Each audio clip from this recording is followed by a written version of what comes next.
absolutely loving this. We might be set for another classic. What a great start. Together into this corner. Oh, my God. Oh, Anderson's down. After 2 grueling rounds in California, the championship is wide open as the best riders in the world battle for supremacy in AMA Pro Motocross. I mean, this is incredible. Look at the Hondas 1-2, but Dungey is third. This is going to be good. Checkered flag inside. Sexton makes a run. A 1-1 sweep for Chase Sexton. Young championship points leader Chase Sexton has the task of keeping a legendary field of riders behind him as they race at a mile high this afternoon in Colorado. This is epic. Eli Tomac right here coming on hard. Jason Anderson. That's the overall, baby. Pro Motocross from Thunder Valley starts right now.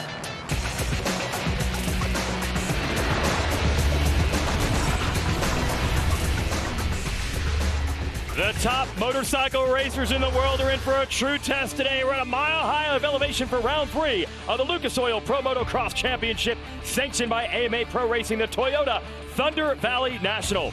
Jason Weigandt here to give you the call live at NBC as we await our first 450 class Premier Division race of the day. And what a story we have building. The young star Chase Sexton and veterans like Jason Anderson, Eli Tomac, Ryan Dungey, Ken Roczen trying to catch him as we race today in Colorado. Today we'll be joined in the booth by none other than the greatest of all time, the 15-time AMA National Champion Ricky Carmichael, all-time leader in wins, podiums, and individual moto race wins in this sport.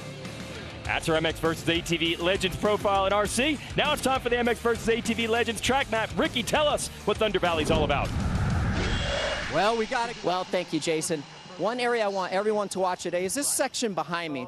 The track crew here at Thunder Valley have done a great job. They put more turns in the track. They slowed the speeds down, but it has some really deep ruts. Guys going inside, outside. It's going to keep the racing a lot tighter, in my opinion, so make sure you keep your eye on that all day. There's going to be great racing through that section. Now let's go down to Real Christian, who's trackside. Thank you, Ricky. And the last time we raced, the last moto win of Lucas Oil Pro Motocross Championship went to none other than Monster Energy Yamaha Star Racing's Eli Tomac. A slightly slow start to the season, but he looked like he was back on form. And the 3-time champion was so much momentum coming into Lakewood, Colorado here. Let's remember, he's only won since he sealed the Monster Energy Supercross Championship. Off the back of that, we take the win, and off the back of that, this is his hometown race. If Denver was anything to do with it in Supercross, the crowds were out in force. We know the fans will be back here at Thunder Valley to cheer him on. All that might just be enough for the 3-time champion to seal yet another win here in his home state. Thanks, Will. Riders are on track. This is their last opportunity to survey this track after qualifying this morning. It'll be a 30-minute moto coming up, Ricky, and it should be a barn burner. Oh, it surely is, like you talked about at the top of the show. Now, this guy right here, Chase Sexton, has been on a tear, absolutely riding great along his HRC Honda ride, really setting the mark, giving these other guys like Jason Anderson, Eli Tomac, Ken Roczen, someone to chase. He's been incredible. So far, so good for him, but will things change? We get to a different racetrack in a completely different atmosphere, literally racing at 6,000 feet today. And as Will said, that is the domain of Eli Tomac on that number 3. You also have to watch that 222, the 9-time world champion out of Italy, Tony Carola, getting in the mix in this series for the first time. So it is a banner day for motocross. The superstars are here to put on a show for a packed house here outside of Denver.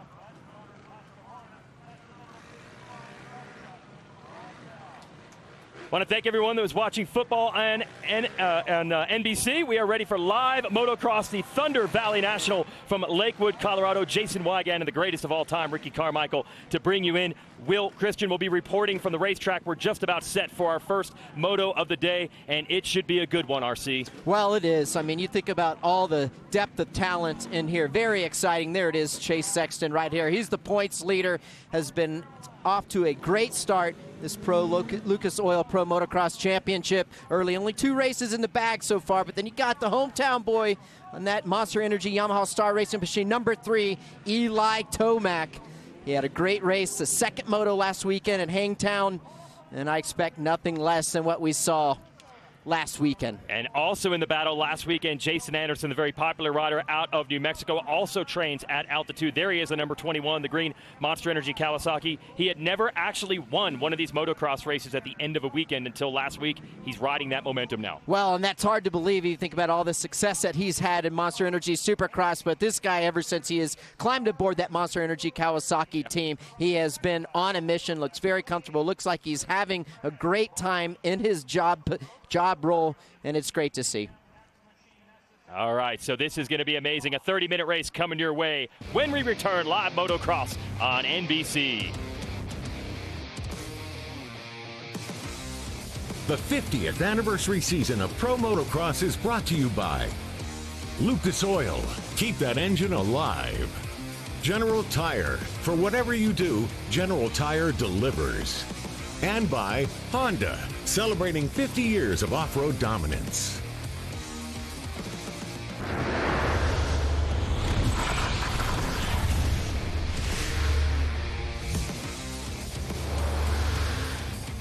This should be one of the most grueling physical tests in a summer-long cross-country travel to determine championships. It's round 3 of the Lucas Oil Pro Motocross Championship, sanctioned by AMA Pro Racing, the Toyota Thunder Valley National. We're here in Colorado. Jason Wygant joined by Ricky Carmichael and Will Christian as we get ready to go racing. Ricky, give it KTM keys to the moto. Yeah, here you go, optimizing the gearing. So these guys are at 20% less horsepower than normal because of the elevation. So you want to optimize your gearing, make sure gear it down a little bit so you have a little more horsepower, torque coming out of the corners, and then keeping your momentum up because you don't want to stop. Try to get that motorcycle back going again. You want to keep the momentum going, rolling. That's the keys to the race. Now, in all motorsports, we talk about the superstars of the high-budget factory teams, but every once in a while, a privateer doing it on his own gets his lucky break, and that's the 285 of Marshall Weltin. Drove himself all the way from South Carolina to California for the first 2 rounds, rode well, and he has been rewarded with a new ride in the Twisted Tea HEP Suzuki team. He is our FMF Privateer Power Award winner based on his top 15 run last week. And also, since we're celebrating the 50th anniversary of this series, Marshall Weltin himself got in on it. Had some retro looks to his Privateer bikes in the last 2 rounds. This is an old Honda look on his machine from round 1 at Fox Raceway. And then at round 2, he had the Damon Bradshaw 1990s Yamaha look on his machine. But today, he's in classic yellow Suzuki colors, being upgraded to that factory-level Suzuki effort. And those are legends, Marty Smith and Damon Bradshaw, the 2 riders he paid homage to at the beginning of the year. So great break there for Marshall Weltin. We will see how he does on the 285. We are ready to go racing. 40 riders, 30 minutes, and 2 laps, and so much to play for. As we've said, young Chase Sexton, 22 years old, has the momentum and the series points lead, but a pack of experienced champions gunning for him. Well, these guys got a tall order today, and the reason that I say that is because it is hot out here in the high 90s. I mean, we're at elevation, so physically they are going to be asking a lot out of their bodies and their performance. Obviously, the bikes are going to be working overtime because we're in elevation. Those things are starving for air, and these boys and these athletes are going to be put to the test, and I cannot wait to watch who is going to be the best at it. Every motocross race is a true physical test, one of the most physically demanding sports in the world. When you add the heat and the elevation, of course, the pressure with these riders pushing each other. Last week we had a race decided by 0.39 seconds, so they are all out until the very final lap. And that is certainly a test for them as the mechanics move away. Now it's rider versus rider. So there it is, Tomac on the inside there. The experienced champion coming out of retirement, Ryan Dungey, and in between them the points leader, Chase Sexton. Revs are up, we're ready to go, and the gate is down. And it's the 9-time world champion, Tony Caroli, leading them in and out with the motorsport.com holeshot. He's your early leader. He did it last week. He's up front again, and Ken Roczen in the 94 Honda, so successful on this track in the past, is up front as usual. Oh, Christian Craig, front runner early this year, had a podium at round 1. He's down. Yeah, he's got to hurry up, get back up as quick as possible. But to your point, great start by the number 222 of Antonio Caroli. Great start, got a good jump out of the gate, was able to close the door on Ken Roczen. Hugged that inside around that first right-handed corner, and he's got the lead. Roczen right behind him. So the rider out of Italy, chased by the rider out of Germany. They never really had a chance to race each other in Europe because Roczen moved to the United States as a teenager. But boy, are they battling here, side by side. Can Roczen shut the door? He's stuck in that rut on the outside, still goes for it. Caroli fights back, holds on to the lead. Look how ruddy this track is right here. This is a great job by our drone. You can see the different lines that Tony Caroli is taking. You see Ken Roczen going to the outside there, keeping up his momentum. This track is a little slippery right now. The track crew have put water down. It's very dry out here. Look at the different ruts right here. Some guys inside, some guys outside. And that long way around to the outside is going to pay off for Roczen. He takes over the lead. That took about 2 or 3 corners to set up. And when the 94 gets to that #1 spot on the first lap, boy, can he put in some heater laps. That's been his MO. It seems like a lot, not only in Supercross, but outdoor motocross as well. Ken will get a really good start. On an average, he's one of the best starters in the business, and it allows him to check out, get some comfort in between himself and the guys behind him, and he's able to just ride his own lines and not get caught up in someone else's battles. Roczen won this race last year and looking good right now. Caroli has his hands full. The very aggressive Justin Barcia in red there. The 51 is third. Then last week's race winner, Jason Anderson, and the rider he battled for that race win. The points leader, Chase Sexton, right behind him. Anderson in green, and the red is Sexton. So we have a lot of the favorites starting up front together. Well, these certainly are the favorites, but I want to talk about Ken Roczen really quick. You want to talk about stats. This guy owns the competition here at Thunder Valley. He's raced here 6 times. He's won here 4 out of those 6 times. So he's won 6 out of the 12 motos that he's competed in. He is going to be a really tough contender here against the rest of the crew. And a 2.5 is the lead by Roczen after just 1 lap.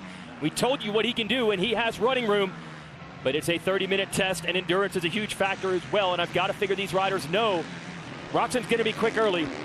They're going to play the long game right now. We're talking about Anderson and that 21 and Sexton. They were able to roll forward last week. Justin Barcia, who is in third, he has had a struggle of a season so far. This is much more like it, usually a podium contender. Let's send it down to Will Christian. And you said it, a much stronger race so far there for Justin Barcia over at Troy Lee Designs Red Bull Gas, Jason. And I checked in with the team to see how they were doing. And Justin Barcia himself told me that he is expecting a lot more out of this weekend. He had an illness right at the end of the Supercross season. Remember, that's only a month ago when that got wrapped up. And that basically stopped him from doing most of his motocross testing. So this past week has really been the testing for him. And he said they've just made strides, you know, leaps and bounds, made some changes, some adjustments there. So he said, really, I just need more out of this weekend now. Well, he's going to need it because he's got company. Anderson and Sexton battling hard right behind him. You can see right now the track crew have put some water down, like I said, to keep the dust down. So right now these guys are kind of following each other for the most part. But as the track dries out, it'll develop a couple more lines. These guys won't have to follow quite as much. Everyone's fading to the outside. You can see right there with Jason Anderson and Chase Sexton. And Eli Tomac is in the battle as well. He's the rider right behind. That's Sexton on the red bike. And Tomac, the home state favorite, is only 1 position further back. Then it's Ryan Dungey, Alex Martin, Garrett Marchbanks, Joey Savacci.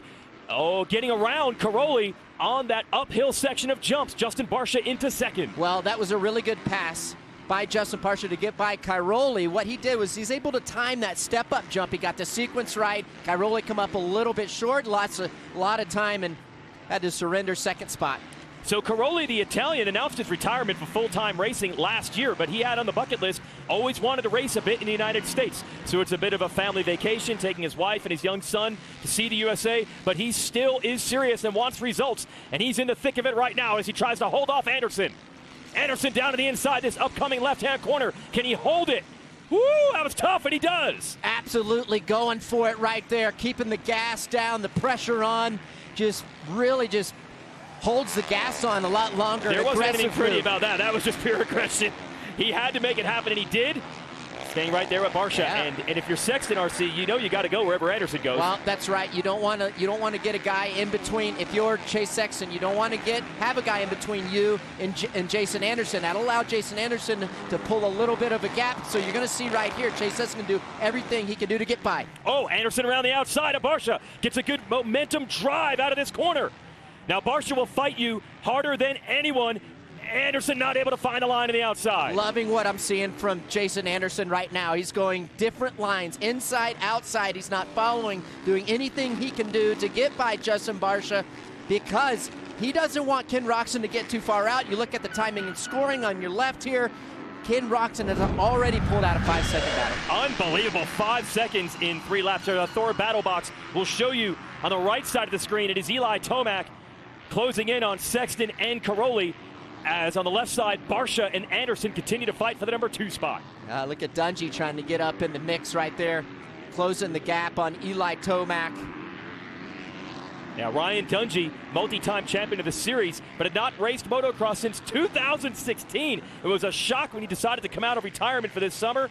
He has been close to his old level, but not quite there. Ryan Dungey is a proud athlete. You know he wants to race up front, and he's hoping to get a little better each week. I'll tell you what, Barcia's gotten better on this last lap. He's actually added a little bit of distance between himself and Anderson.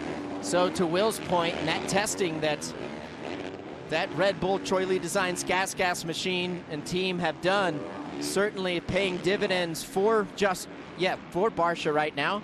Now we hear that there was a quick tip over for Roczen, and look at the gap. He had a 5-second lead. Now it's down to 2 seconds. He's obviously up quickly enough to maintain the lead, but he lost about half of the gap right there.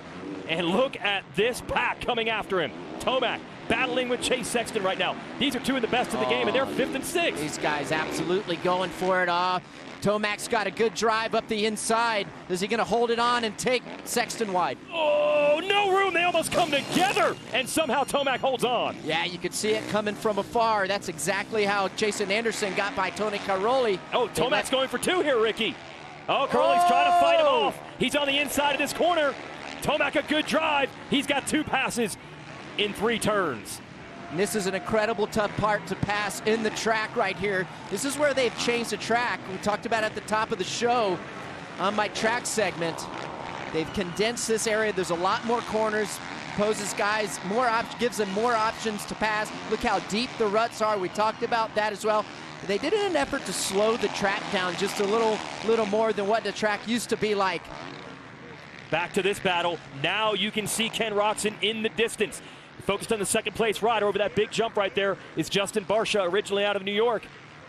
And here comes Anderson in 3rd. So that big gap that Roczen had built up, a little mistake. They've closed back in.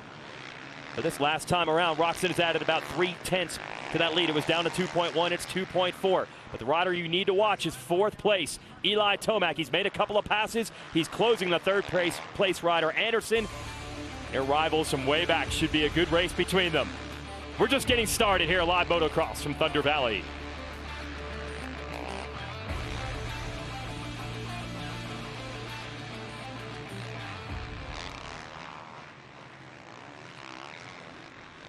This is quite a pack right now, and Roczen trying to stay ahead of it.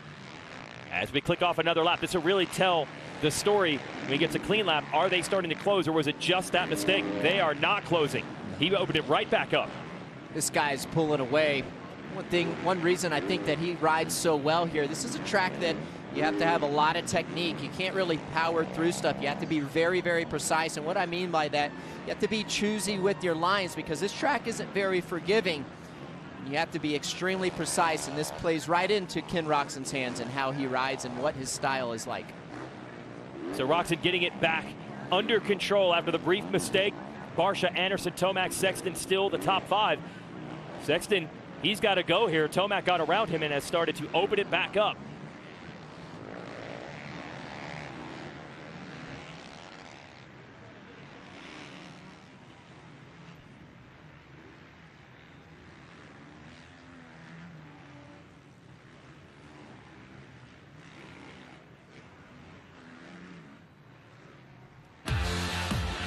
The IndyCar Series, motors on. Next stop, the famous Road America in Wisconsin. Will Power looks to keep the momentum going. That's tomorrow, 12:30 Eastern on NBC and Peacock. This is Motocross from Colorado. Ken Roczen has won at this track 4 times, including last season, and he sure looks strong right now. Opened up an early lead, went down, lost a lot of that gap. He's opening it back up. We watch the battle for 3rd, 4th, and 5th. Justin Barcia, and then 3rd and 4th, Jason Anderson.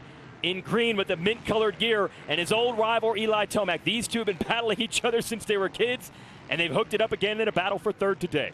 Well, that big sweeper is really slippery. You could see Eli Tomac going to the outside. He almost slipped all the way off the track.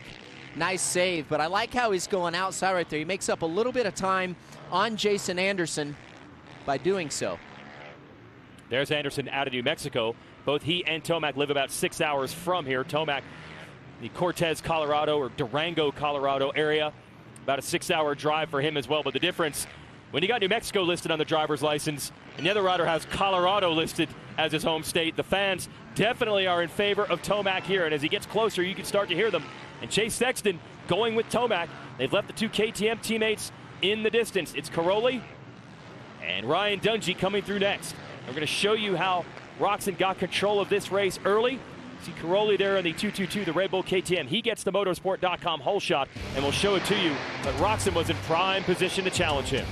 There you go. He's getting off the back of the bike, putting the power to the ground, closes the door on the number 94 of Ken Roczen, sweeps right to the outside. Now you can see Christian Craig getting caught up. If I had to imagine, made contact with another rider, ran in the back of someone else's rear tire. And there is Caroli's motorsport.com hole shot. Tristan Lane was the rider that got tangled up with Craig, who has been a front runner this year. Barcia under pressure. Anderson has to go. He has been feeling the heat from Tomac, so he wants to take the number 2 spot away. This is a great battle between 3 veterans, and there have been some clashes between these 3 in the past. Well, and this is really frustrating for, if you're Jason Anderson, you're losing some valuable time to Ken Roczen, but you got to give it up to Justin Barcia. He's riding well enough to get, oh, it's going. Oh, this time Anderson down to the inside. They flip-flop the lines from where they were a few laps ago, and it works to Anderson's favor. Well, there's so many, on the other previous laps, Anderson was trying to work that outside, so he threw an audible, boom, goes to the inside. He's able to make that pass on Justin Barcia. Now it's time for Jason Anderson to go to work, and I suspect he's going to put in some really fast laps and close that gap on Ken Roczen. And Eli Tomac's going to work on Barcia. It's the highest speed section of the course. And Tomac has been very good through here through the years. Will he choose the same line as Barcia there? Yes, he will. They're all fading to that outside line still. And then one of the biggest jumps on the track, this uphill triple. You can see this section of the track completely different. A lot of fast sweeping corners opposed to the tighter track, or tighter section of the track where the track crew made the adjustments, slowed it down, put more corners in there, giving these riders more opportunities to take lines, and it tightens the racing up a little more where guys can't really escape. And this section has been revamped as well. They used to jump all the way to the top of that hill. They've built in a couple of jumps now, and look at Chase Sexton. Tomac got around him and started to pull away. Sexton has caught right back up. So 2 riders who battled all the way down to the wire last week in California, and it is on. And Sexton's looking to make a pass on Tomac. You don't see that often here in Colorado. So Sexton on the gas. He has figured something out as we near the halfway mark of a 30-minute and 2-lap moto. And through it all, Justin Barcia, he has dealt with pressure the entire time and still riding well. Looking at timing scoring, Chase Sexton was the fastest guy. He ran a 2:17.5. His teammate Ken Roczen, the leader of the race, was a 2:17.7. Third fastest, Jason Anderson, 2:17.5. So Sexton has figured something out.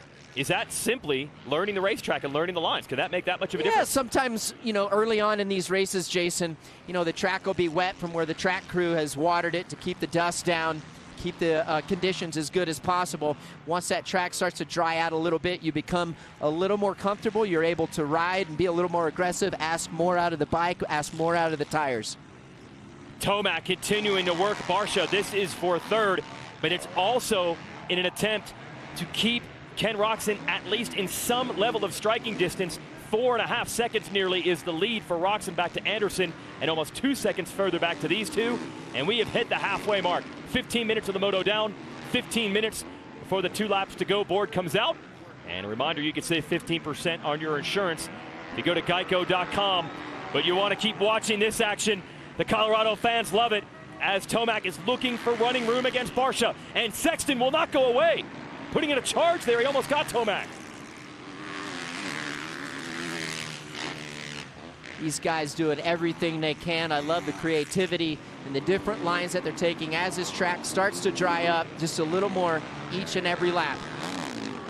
Chase Sexton out of Illinois wasn't the most heralded rider coming out of the amateur ranks, but he always maintained that not being able to ride all winter has left him hungrier and hungrier when he would get into the pro ranks and could finally train full time, and he has absolutely blossomed into maybe the biggest rising star in this series. He's the points leader right now, and he's looking to get around two veterans who almost come together with Tomac and Barcia. Sexton just watching, looking for an opening. Oh, this is a great battle between these three, and as they're trading positions with each other, Anderson is starting to edge away from second. Oh, Tomac trying to work up that inside. He might have him here, but Barcia will fight you with everything he has. There was nothing he could do that time. Tomac has clear racetrack in third. So let's see now if Tomac can close that gap back up to Anderson. Anderson able to do a lot of damage while these three were battling each other. Still much improved over what we saw from Justin Barcia the last couple of weeks, where he was barely a top 10 rider. Yeah.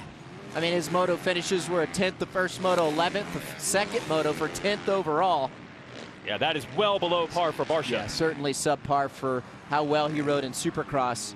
We know he is better than that, and clearly the changes that this race team has made for him, getting him more comfortable, that allows you to twist that throttle a little bit more. I'll tell you, go over and visit that team. That's the Troy Lee Designs Red Bull KTM team. That's Barcia's squad. They are one of the loosest pits that you'll go visit. You wouldn't even know they're racing with how much fun they have over there. You wouldn't think it's serious business.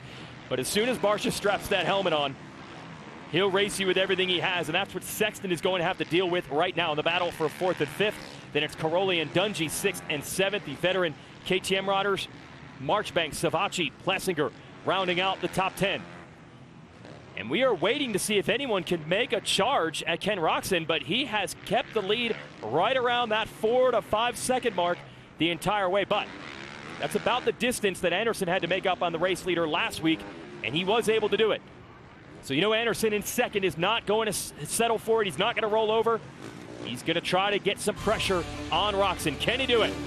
12 minutes and 2 laps remain here in Colorado, and Ken Roczen continues to lead.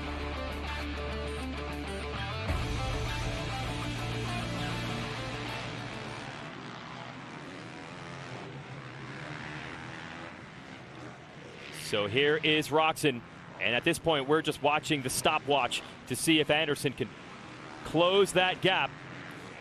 And it was about identical the last time around. It's nuts. I mean, the lap times these guys are running almost identical, mirroring each other. And Ken Roczen right now, I feel like he's just maintaining the lead. He's able to look back. I'm sure his mechanic has given him, you know, his lead and the gap between first and second. And now he's just looking over the corner of his shoulder. Now remember, these guys are in elevation, so if Ken doesn't need to exert any energy, got to be looking, this is the time you start just doing what you got to do to make it to the end of the race and get that win, because it really doesn't matter how far you win by. As long as you win, save as much energy, conserve as much as possible for that second moto. All right, meanwhile Anderson, you know, is going to be pedal to the metal to try to get to him from second.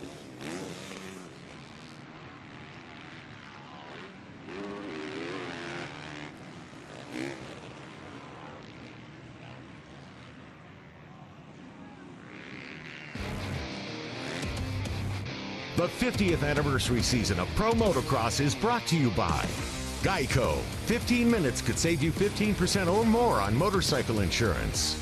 Motosport.com. Make your next ride your best ride. And by Monster Energy. Unleash the beast. It has been an unbelievable start to the Lucas Oil Pro Motocross campaign for Team Honda, the dominators of this sport in the 80s and 90s. It has been a renaissance season. Chase Sexton winning the first round with his teammate Ken Roczen right behind him. And today at round 3, it is Roczen leading the way. Let's send it down to Will Christian with their team manager. Thank you, Jason. That's in the mechanics tower right now with Lars Lindstrom. Lars, we're watching Ken out there doing a fantastic job. He's through this first moto. We haven't seen that so far this season. So what are you seeing out of him, and is he going to be here for this win? Well, I mean, the first round he was pretty strong, and he's always really quick around. And so I expected him to do a good start. He really likes riding the bike at this altitude, everything about it. And so I kind of expect him, especially with this cloud cover, it's going to be nice for everyone. and I expect him to be able to win it, but we'll see. Eli's coming on very strong. Thanks so much. Yeah, Lars knows what he's saying. Eli Tomac from third is starting to close on Jason Anderson, and here is that battle for second. Good stuff right here. Whoa, Anderson clips one of the trackside markers, and that allows Tomac to get even closer. See if he goes out wide and tries to tuck underneath him right here. Eli Tomac, he's trying, doing everything he can. He's just not close enough to make that pass up the inside, up the hill, like he did on Chase Sexton. Oh, he's almost there. This is a move that Anderson had pulled earlier, and Tomac uses it against him. So Tomac at the number 3, the Monster Energy Yamaha Star Racing Machine is in second, and you can hear the Colorado fans go crazy over that. This is going to be interesting to see if Eli Tomac can mount on one of those incredible charges at what he's known for, just absolutely charging all the way to the end of the finish. And that would be a bummer for Ken Roczen, because if he's able to win this moto, it will be his 46th career moto win. He's ranked 5th all time in moto wins, tied with Rick Johnson. Yeah, the great Rick Johnson, a multi-time champion. Now, as good as Tomac is riding, it looks like it's come undone a little bit here for Anderson, almost 2 seconds off of his best lap from earlier in the moto. Well, I'm wondering if something happened to Jason Anderson with his bike, or maybe his hand when he hit that track marker. Those track markers, especially that big yellow one that he hit, them things, you know, they don't move very easily. So let's hope that he hasn't done any damage to his knuckles or some part of his hand, or, you know, at this point, you hope that he didn't hurt himself. Maybe he just hurt the bike, and it's slowing him down for some reason. So now it's down to Roczen. Can he maintain the lead over Tomac? It was 6.6 seconds. It's quickly been cut down to 5.2. Roczen is known for his early race speed, rider out of Germany. But Tomac is known for the late race speed, and that has led to some incredible battles with these two through the years when they were in the 250 class, the development class for this Premier 450 division. And really throughout the last 8 years, they have been the class of the field. 2 titles for Roczen in this division, 3 for Tomac, and we could be set for another classic Roczen-Tomac battle down the stretch. Still plenty of time for Tomac to get to him. It'll be interesting to see if these lappers jam up Ken Roczen and get a look at the timing and scoring. Last lap, you can see Ken Roczen turned to 2:20. Eli Tomac turned to 2:17. Still got a long ways to go if you're Eli Tomac. However, he's trending in the right direction, and these lappers are slowing up Ken Roczen. So he's taken it from 6.6 seconds down to 3.1. Whoa. Now we watch Anderson, and he's got to get it back together, because Chase Sexton from 4th would love to bump him off of the podium in this moto. Every point is going to count in this championship, and even the 2 points between that position could mean everything. So Anderson, if he's ailing, has to dig deep. Yeah, you just wonder if everything is okay with Jason Anderson. He surely has dropped off. Like I said, hitting that track marker. Hopefully he didn't injure his hand in some sort of way, but he certainly dropped off pace here. Now, Anderson used to struggle at the races at elevation, but he decided to build a track. He went back home where he grew up in New Mexico and built the track at 6,000 feet specifically to combat that, specifically to perform better at this race. We don't have many events at elevation. Supercross at the Denver and Salt Lake City in the stadiums, and here. So he was really focused in on this event, and it was going well early. He's dropped off the pace a little bit now, and it is down to Tomac versus Roczen for this race win. And listen to the crowd. They can sense that Tomac is closing. And there it is. He has Ken Roczen in his sights. Yeah, he's got him. He's got him. And let me tell you, as a racer, as a competitor, when you're able to make up that much time, that much ground, it just gets easier and easier to reel the rider in front of you in. Now he's going to be able to see Kenny's lines, eye him up. He's going to have a couple laps of insurance to make this pass. He's still got 5 minutes left plus 2 laps. So looking probably about 4 or 5 more laps left to go. This is a perfect position for Eli Tomac. Now that he's right on the rear wheel of Eli Tomac, that Eli is on the rear wheel of Ken Roczen. He doesn't need to force the issue. Yeah, he has time to set him up now, and Roczen looks to be laboring a little bit, and Tomac is right there, showing him a wheel, and makes short work of it. Eli Tomac to the lead, and the Tomacs are Colorado royalty. His father, oh, wait a minute. Roczen's not impressed with that story. Now, ratcheting back up the speed of the Honda. But Tomac locks it down, and the fans come to life. Yeah, I like the grit from Eli Tomac. Tries to counterattack, get back by Eli. It's not going to be enough, though. Eli is just on one of those rides that he is unbeatable. This guy is going for it. He won the last moto last weekend at Hangtown. He comes up through the pack. He made up a lot of ground past everybody, or the top guys that he needed to get by to get into the lead. And this is what they call beast mode. The last couple of minutes of the moto, he is nearly unstoppable. Let's send it down to Will. Thank you, Jason, Ricky. And yeah, what we're seeing here is another display of what we saw in Hangtown there, Moto 2 last weekend, when I was talking to Energy Yamaha Star Racing team about his comfort right now, about what he's found. And he's right there. That happened before, actually, Moto 1 of last weekend. They did fork change there. They went from a hybrid to an air. You can tell everybody all about that and the different feel that for him. But they said last weekend between motos, a few more clicker changes were made there, and that said his comfort was found. And that's when, as we know traditionally, we see Eli Tomac be able to make these charges from a few positions back and get to the front, as so few riders are capable of doing. Thanks, Will. But what's wild is Tomac makes up almost 6 seconds on Roczen in about 2 laps. But Roczen, now that he has been passed, is giving him a fight. He's not giving up on it. Stretch run coming your way here on NBC. Can Roczen get back around Tomac? Settle in for the stretch run.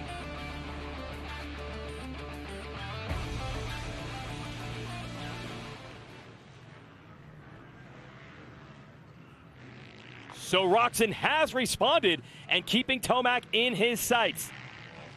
We're trying to keep track of Anderson and Sexton also in a separate battle, 3rd and 4th.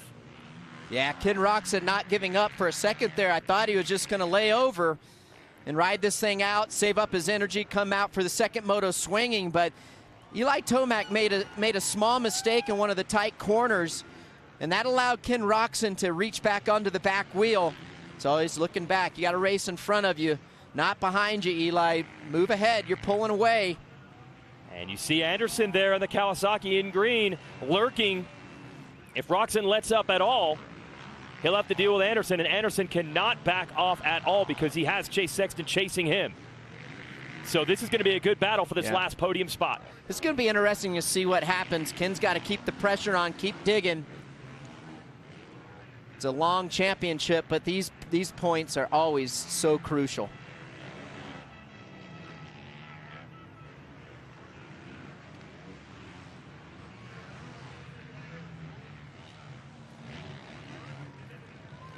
We are back, a great battle. This is for the final podium spot in this Moto, Lucas Oil Pro Motocross Championship. Jason Wygant, Ricky Carmichael, Will Christian to give you the call. Jason Anderson out of New Mexico. Understands these conditions, lives actually not too far from the Colorado-New Mexico border, but he has his hands full in 3rd because Chase Sexton, the series points leader, has caught him, and these two could be battling for the title all year long. So every point's going to count. Sexton desperately wants to make this pass. Well, and this is going to close up the points situation. Roczen was only 12 points behind Sexton, so he's going to make up some nice points here to Chase Sexton. And Anderson had a rough go of it at our opening round in California where he crashed in the first turn of our second race that day. But he won last week, and he did it by overhauling Sexton. This time Sexton's trying to reverse it and get around Anderson late. And it's been the story all year. Anderson, 29 years old. Eli Tomac, our race leader, 29 years old, well established. Meanwhile, Sexton, just 22. It's his 3rd season in this class. He's always had speed and talent. The question is, when does he put all the pieces together to have the consistency to knock off the older riders who have been there and done it? Could it be this year? That's what Sexton's trying to say right now as he puts pressure on Anderson. Oh, he's going to work the outside, RC. He's coming to the outside, keeping the momentum up for sure, but it's just so hard. Jason's riding extremely well. Anderson gets back to the inside. Going to cross the finish line. And the clock just barely did not expire. So it'll be 2 laps to go the next time around. Could have been 2 to go, but instead it's 3. That's how the game is played in motocross. So Anderson got a lot more work to do to hold Sexton at bay. Yeah, you think about when you miss a lap in outdoor motocross, it adds a lot of time to the final race time. Talking 4 or 5 minutes more. And they're going to feel it, especially in this here. Heat. Yeah, that's right. This heat, we talked about a little bit earlier. I mean, it is super hot today, hotter than it's been all year for these guys. So They are being put to the test physically, but these are the athletes that can handle it. Just incredible, their power to weight and how they're able to maneuver these bikes that weigh 220 pounds of horsepower. They're incredible athletes. Also dealing with the 6,000 feet of elevation, so the breathing's going to be a little bit heavier. Sexton is on a charge downhill. That's Sexton on the red 23, getting right to Anderson. Some of these downhill sections, and Anderson in the corner is able to pull back away. You can see Ken Roczen is still right there in front of him. It's going to be interesting to see if Kenny's going to be able to hold these guys off. They are certainly closing in the gap. Yeah, as Anderson has had to deal with the push from Sexton, it is drawing them closer to Roczen. Those are the three riders on screen, second, third, fourth. And a good gap back now to Justin Barcia, who is fifth, and Eli Tomac. And you see the distance. There he is, and those hillsides, they are highly biased in favor of the Colorado native. As I was saying earlier in the Moto, the Tomac family is Colorado royalty. His dad, a legend in downhill mountain biking, a world champion in his own right. So they know the Tomac family in this area. When they come here to see the number 3 win the race. It looked a little dire early on, but he put in the comeback charge they wanted to see. Well, this would be a good win for Tomac. Last time he was on the podium in a moto here was way back to 2020. Yeah, last year was an uncharacteristic ride. It was barely in the top 10. And at that point, people were wondering if maybe it was the end for Tomac. It's been a renaissance season for him, winning the Monster Energy Supercross title, and now looking for 2 straight moto wins in this Motocross series as we go back to the battle between Anderson and Sexton. 2 to go. I think Kenny's going to be able to hold these guys off. They're starting to get late in this race. They're coming up on lappers, and Jason just isn't close enough to make a possible move. He has still Sexton to worry about. In a couple of sections, Anderson then can see the wheel of Sexton behind him. What's going to happen first? Does Anderson catch Roczen? Does Sexton catch Anderson as we go back uphill? Woo! Walking the tightrope, Anderson in that section, pushing it. These guys are using every little bit of track, trying to find the smooth lines. Look at, you can see right there. Oh, no! That is Aaron Plessinger, who is running in 9th. Lost a couple of positions now. Rider out of Ohio on the Red Bull KTM. Been a bit of a struggle start to his season as we go back to our race leader, Eli Tomac. 2 moto wins in a row, potentially en route after he won our last race a week ago in California. And that is bad news for the competition. When he starts feeling comfortable, that is why he's a 3-time champion of this 450 division. When he's there, he is awfully hard to beat. And this guy's just cruising right now, standing up through the ruts. This is like the kind of the new generation style, new type of riding. It's amazing how they are able to do that, the kind of balance they have, their core strength. They stand up, keep their feet on the pegs, using their balance, balancing the bike through the ruts. Incredibly hard to do, where back in the day, a few years ago, guys would sit down, keep their leg up, get it out of the way of the rut. You can see these guys hardly ever take their feet off the pegs. Listen to that crowd, Ricky. That is unbelievable through that valley. Yeah, especially for Eli Tomac right here. And this is a great ride for Eli Tomac and that Monster Energy Yamaha Star Racing crew. Been working hard, made some changes like we talked about from the opening round at Fox Raceway. Yeah, it was alarming. He came into the series with a bit of a knee injury, didn't even race the last stadium race, the Monster Energy Supercross Championship, try to heal that knee up, and at the very first moto here in outdoor motocross, he struggled. And a lot of people thought, well, maybe that's the knee acting up. They said no, they just need to do some tweaks on the motorcycle, and boy, have they ever gotten it figured out, and he's 1 lap away from a big win here. It's going to be a nice points moto for Eli Tomac. He's going to gain some points. He was 19 points behind Chase Sexton, so this will be a good moto for Eli Tomac. Give him some nice confidence, boost in the arm. We had a chance to talk to him last night at our pre-race show we do in front of the fans at the Monster Energy stage, and we said, can you hear that? And he said, absolutely, you can hear that crowd support, whether it's in a stadium like the Denver Supercross a couple of months ago, or here in the outdoor amphitheater that is Thunder Valley, and that's got to give a little boost. Well, and you know where Eli Tomac is on the track because you just listen to where those cheers are. It's like, yep, there's where Eli is. Almost done here. Riding this thing home. And this section of the track that they changed, way back in 2015, when he was the young rider in this class, he had started the season completely unbeatable. Won the first 5 motos of the year with massive gaps. It was down in this section that he crashed at his home race. Hurt his shoulders, and that was the end of his championship bid. They've changed the track to slow it down. So he did say, although most of my memories here are good, it can go bad, and he's certainly aware of how quickly this track can bite you. Well, it is, and this track isn't very forgiving because of that rut and how hard the dirt is. These ruts get very, very hard. They're not soft, so you have no wiggle room whatsoever. Oh, one last salute to the home state hero who's looking to conquer them all here at Thunder Valley. We're about a half hour outside of Denver, and Eli Tomac is giving them what they came to see. One of his classic charges from the pack. And in the last 10 minutes of this moto, he simply could not be answered. In all that training, a lifetime at elevation, he simply has fitness and endurance that very few are able to match. And he has it tucked away now. Had to catch Roczen from about 6 seconds. He bridged the gap, he made the pass. Roczen put on a brief fight to get him back. Couldn't do it. And Eli Tomac is putting in a vintage ride, the 29-year-old, out of Cortez, Colorado, headed to the Lucas Oil finish line, and he wins his home race. Moto 1 here at Thunder Valley goes to Eli Tomac. And at the finish, Roczen will hold off Anderson. Sexton comes in 4th right behind Anderson, and a late pass. Tony Caroli, the Italian, able to get around Justin Barsha for 5th. So a good ride by the 9-time world champion. But this day belongs to Colorado's own Eli Tomac, and we'll talk to him when we return.